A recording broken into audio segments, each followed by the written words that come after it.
नमस्कार दोस्तों, welcome to success study station. आज हम बात करेंगे डेमोक्रेसी यानी लोकतंत्र के बारे में।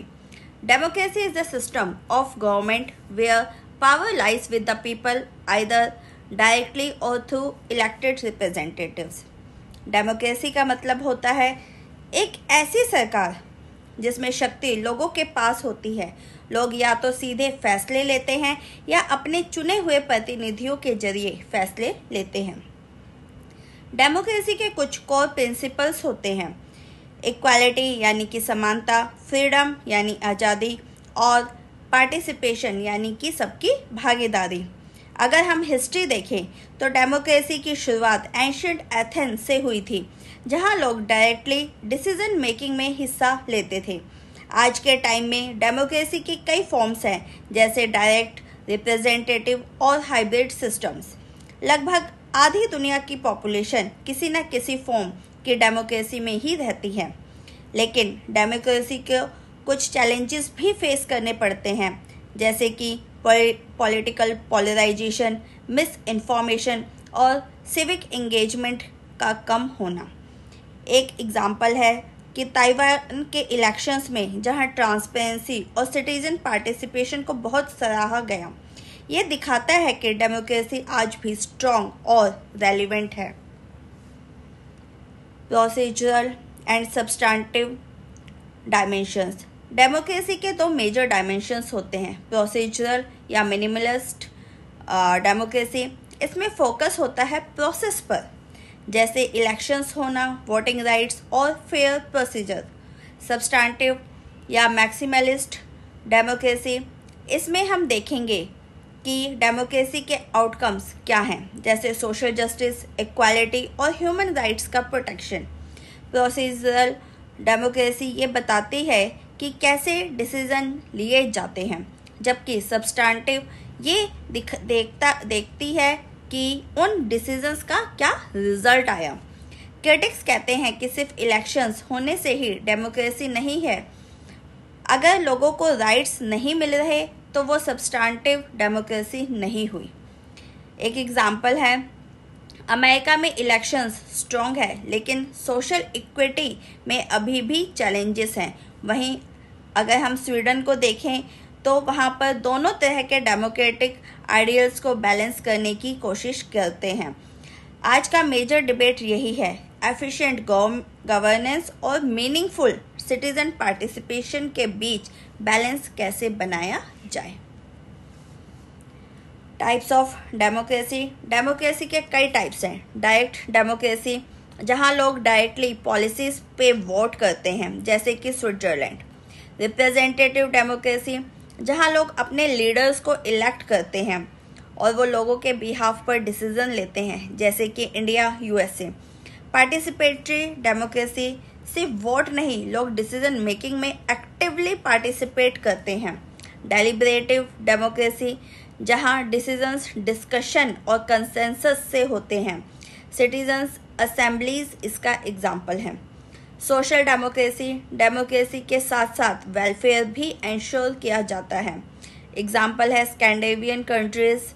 ई डेमोक्रेसी, डिजिटल टूल से पार्टिसिपेशन होता है, जैसे ऑनलाइन पेटिशंस हो गया, डिजिटल वोटिंग हो गया। हाइब्रिड मॉडल्स, काफ़ी कंट्रीज अलग अलग टाइप्स का कॉम्बिनेशन यूज़ करती है अपनी सोसाइटी के according. Theories of democracy. Democracy को समझने के लिए अलग अलग थ्योरीज भी हैं, जैसे कि क्लासिकल डेमोक्रेसी, जिसमें एंशिएंट एथेंस का मॉडल आता है, डायरेक्ट सिटीजन पार्टिसिपेशन था। एलिटिस्ट थ्योरी, इसके मुताबिक कुछ सिलेक्टेड एलिट्स ही असली पावर में होते हैं। प्लूरलिस्ट थ्योरी, पावर अलग अलग ग्रुप्स में बढ़ती है और सब compete करते हैं। पार्टिसिपेटरी डेमोक्रेसी, जहां लोग एक्टिवली गवर्नमेंट डिसीजंस में हिस्सा लेते हैं। डेलिब्रेटिव डेमोक्रेसी, डिस्कशन और लॉजिक पे बेस्ड डिसीजन मेकिंग होती है। People's democracy, mostly socialist countries में यह होती है। वर्किंग क्लास के नाम पे पावर होल्ड की जाती है। सोशल डेमोक्रेसी, डेमोक्रेसी के साथ इकोनॉमिक जस्टिस और सोशल सिक्योरिटी भी इंश्योर की जाती है। कॉस्मोपॉलिटन डेमोक्रेसी ग्लोबल लेवल पे डेमोक्रेसी इस्टेब्लिश करने की बात करती है। ई डेमोक्रेसी टेक्नोलॉजी से डेमोक्रेसी को और असेसिबल बनाती है। अब हम एक एक करके इन सारी डेमोक्रेसीज के बारे में पढ़ेंगे। फर्स्ट उसमें आता है क्लासिकल डेमोक्रेसी। ये theory 5th century BCE Athens में डेवलप हुई थी। इसमें सिटीजन्स डायरेक्टली लॉज और जस्टिस के डिसीजंस लेते हैं, लेकिन एक लिमिटेशन थी। सिर्फ फ्री मेल सिटीजन्स को राइट मिलते थे, वुमन, स्लेव्स और आउटसाइडर्स एक्सक्लूडेड थे। इंस्टीट्यूशंस थे इसमें जो भी असेंबली, काउंसिल ऑफ 500 और पीपल्स कोर्ट्स, ये सारे इंस्टीट्यूशंस इंक्लूड किए जाते थे। आज भी हम टाउन हॉल मीटिंग्स और रेफरेंडम्स में इस मॉडल की झलक देखते हैं, लेकिन ये मॉडल लार्जर सोसाइटीज़ के लिए स्केलेबल नहीं है, वहाँ पर ये एप्लीकेबल नहीं हो पाता है। एलिटिस्ट थ्योरी, ये थ्योरी कहती है कि डेमोक्रेसी के नाम पर असली जो पावर होती है वो कुछ एलिट्स के पास ही होती है। इस थ्योरी को पैरेटो, मॉस्को और सी राइट मिल्स ने पॉपुलर बनाया। ये एलिट्स पॉलिटिकल, इकोनॉमिक और मिलिट्री एरियाज में डोमिनेट करते हैं। इलेक्शन और इंस्टीट्यूशंस होते तो हैं, लेकिन उनका कंट्रोल भी एलिट्स के हाथ में ही होता है। इसका एग्जाम्पल हम देखें तो कॉर्पोरेट लॉबिंग और political donations in the US। इस थ्योरी का क्रिटिसिज्म ये है कि ये इक्वल रिप्रेजेंटेशन को चैलेंज करती है, पर ये हमें ये भी याद दिलाती है कि ट्रांसपेरेंसी और अकाउंटेबिलिटी कितनी ज़रूरी होती है। प्लूरलिस्ट थ्योरी, प्लूरलिज्म कहता है कि पावर सिर्फ एक ग्रुप के पास नहीं होनी चाहिए, कई इंटरेस्ट ग्रुप के बीच डिस्ट्रीब्यूट होती है, जैसे trade unions, business groups, environment activist etcetera. इन सब का प्रेशर पॉलिसीज़ बनाने में होता है। एग्जाम्पल के तौर पे अगर देखें तो एनवायरमेंटल NGOs का क्लाइमेट चेंज पॉलिसीज़ पे इन्फ्लुएंस आज काफ़ी है। ये डेमोक्रेसी में बैलेंस क्रिएट करता है, लेकिन कभी कभी रिच ग्रुप्स ज़्यादा डोमिनेट करते हैं। आज के टाइम में सोशल मीडिया ने प्लूरलिज्म को और स्ट्रॉन्ग बनाया है। हर किसी की वॉइस को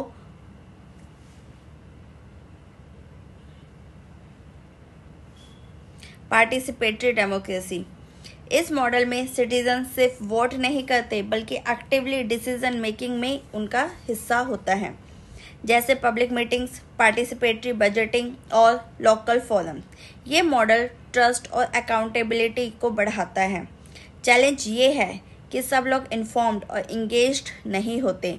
टाइम और रिसोर्सेज भी चाहिए होते हैं। फॉर एग्जांपल पोर्टो एलेग्रे जो कि ब्राज़ील के हैं, इन्होंने पार्टिसिपेटरी बजटिंग का मॉडल लाया। डिजिटल प्लेटफॉर्म्स जैसे डेसिडिम इन बार्सिलोना से पार्टिसिपेशन और इजी हो गया है। ये मार्जिनलाइज्ड कम्युनिटीज़ को भी एम्पावर करता है, तभी तो ये पार्टिसिपेटरी डेमोक्रेसी कहलाता है। डेलिब्रेटिव डेमोक्रेसी, इस मॉडल में डिस्कशन और रीज़न पे फोकस होता है। सिटीजन्स किस इशू पे अलग अलग व्यूज़ को समझते हैं, फिर कंसेंसस भी बनाते हैं। इसके जो टूल्स हैं, citizens assembly, deliberative polls etcetera. Example देखें तो आयरलैंड सिटीजन्स असेंबली ने अबॉर्शन लॉ पे डेलिब्रेशन किया था। आज के टाइम में ऑनलाइन प्लेटफॉर्म इस प्रोसेस को और इंक्लूसिव बना रहे हैं, लेकिन चैलेंज ये है कि रिप्रेजेंटेटिवनेस और कॉम्प्लेक्स डिस्कशंस को मैनेज करना। पीपल्स डेमोक्रेसी, ये टर्म मोस्टली सोशलिस्ट कंट्रीज में यूज़ होता है, जहां गवर्नमेंट वर्किंग क्लास के नाम पे पावर रखती है। इसमें होती है सिंगल पार्टी रूल और सेंट्रल कंट्रोल, यानी एक ही पार्टी का सिक्का चलता है। आइडियोलॉजी इसकी है मार्क्सिस्ट लेनिनिस्ट। स्टेट ही इकोनॉमी और सोसाइटी को कंट्रोल करता है, जैसे कि east Germany, north Korea. Critics कहते हैं कि ये डेमोक्रेसी के नाम लेकर इंडिविजुअल फ्रीडम्स को सप्रेस करता है। ये मॉडल स्टिल डिबेट का सब्जेक्ट है। क्या स्टेट कंट्रोल और सिटीजन राइट्स को बैलेंस किया जा सकता है? नेक्स्ट है सोशल डेमोक्रेसी। ये एक मॉडल है जहां डेमोक्रेसी के साथ सोशल वेलफेयर पॉलिसीज भी होती हैं। इसका मेन फीचर है free health care, education, social security etcetera. Market economy होती है लेकिन गवर्नमेंट का रोल रहता है इनइक्वालिटी कम करना और पुअर पीपल को सपोर्ट करना। इसका मेन एम रहता है। इसके एग्जांपल्स हैं स्वीडन, डेनमार्क, फिनलैंड। इसका जो रिजल्ट है वो आता है कि high standard of living, poverty कम हो जाएगी और जो लेबर लॉज होंगे वो स्ट्रॉन्ग बनेंगे। इसमें जो चैलेंजेस हैं वो ये हैं कि जो वेलफेयर प्रोग्राम्स की फंडिंग और ग्लोबल कम्पिटिटिवनेस मेंटेन करना। वेलफेयर प्रोग्राम्स को फंडिंग तो चाहिए ना, तो वही इसका चैलेंज है। Cosmopolitan democracy. ये थ्योरी प्रपोज करती है कि डेमोक्रेसी सिर्फ नेशन स्टेट्स तक लिमिटेड ना हो, ग्लोबल लेवल पर भी हो। इसके जो मेन थिंकर्स हैं वो है David held, Daniel Archie बुगी। UN, IMF, WTO जैसे इंस्टीट्यूशंस को रिफॉर्म करना चाहिए ताकि ये अकाउंटेबल और रिप्रेजेंटेटिव बने। आज के ग्लोबल इश्यूज जैसे कि क्लाइमेट चेंज और पैंडेमिक्स जैसे कि कोरोना आ गया था require collective democratic action. Example हैं इसकी यूरोपियन यूनियन में कुछ कॉस्मोपॉलिटन फीचर्स दिखते हैं। इसके चैलेंजेस है सॉवरेनिटी। अगर सारी कंट्रीज इसका पार्ट बनेंगी तो उनकी खुद की सॉवरेनिटी का क्या होगा। इम्प्लीमेंटेशन और लेजिटिमेसी। आज के क्लाइमेट समिट्स जैसे COP में ये कॉन्सेप्ट काफ़ी रेलिवेंट है। नेक्स्ट है ई डेमोक्रेसी। ई डेमोक्रेसी मतलब टेक्नोलॉजी के जरिए डेमोक्रेसी को और स्ट्रॉन्ग बनाना। एग्जाम्पल्स हैं इसके e voting, online petitions, digital town halls etcetera. इसके जो बेनिफिट हैं पार्टिसिपेशन बढ़ता है स्पेशली यूथ और रिमोट एरियाज में भी। जैसे कि एस्टोनिया नेशनल इलेक्शंस में ऑनलाइन वोटिंग अलाउ करता है। इंडिया का माई गव प्लेटफॉर्म भी सिटीजन फीडबैक कलेक्ट करता है। इसके चैलेंज है डिजिटल डिवाइड, प्राइवेसी इश्यूज और साइबर थ्रेट्स। फ्यूचर में AI और ब्लॉकचेन से और सिक्योर और एक्सेसिबल गवर्नेंस पॉसिबल हो सकती है। Foreign policy and democracy promotion. कई कंट्रीज अपनी फॉरेन पॉलिसी के जरिए डेमोक्रेसी को प्रमोट करती हैं। Diplomatic support, aid, election monitoring और NGO का सपोर्ट, ये सारे इंस्ट्रूमेंट्स हैं जिनके जरिए डेमोक्रेसी को प्रमोट किया जाता है। एग्जाम्पल के तौर पे USA ने इराक, अफगानिस्तान में डेमोक्रेसी इस्टेब्लिश करने की कोशिश की। इंडिया क्वाइटली सपोर्ट करता है, जैसे नेपाल और म्यांमार में कैपेसिटी बिल्डिंग जो प्रोग्राम्स ही चलाते हैं। NGOs जैसे कार्टर सेंटर इलेक्शंस मॉनिटर करते हैं। क्रिटिक्स कहते हैं कभी कभी डेमोक्रेसी प्रमोशन सिर्फ एक एक्सक्यूज होता है स्ट्रैटेजिक इंटरेस्ट के लिए। ये काफ़ी हद तक ठीक भी है। रिसेंट एग्जाम्पल है यूक्रेन को डेमोक्रेटिक सपोर्ट के साथ मिलिट्री एड भी मिल रहा है। सॉफ्ट पावर से एक कंट्री का ग्लोबल इमेज भी स्ट्रॉन्ग होता है। अब इसकी हम समरी देख लेते हैं। डेमोक्रेसी एक सिस्टम भी है और एक वैल्यू भी है जिसमें पीपल के पार्टिसिपेशन सबसे इम्पॉर्टेंट है। इसके अलग अलग फॉर्म्स होते हैं डायरेक्ट, रिप्रेजेंटेटिव, पार्टिसिपेटरी, डेलिब्रेटिव और डिजिटल, जो कि हम देख चुके हैं। इसमें जो थ्योरीज हैं एलिटिस्ट है, प्लूरलिस्ट है, डेलिब्रेटिव है, हमें डेमोक्रेसी को समझने में हेल्प करती है। प्रोसीजरल और सब्सटैंटिव डेमोक्रेसी के बीच बैलेंस बनाना भी बहुत ज़रूरी है।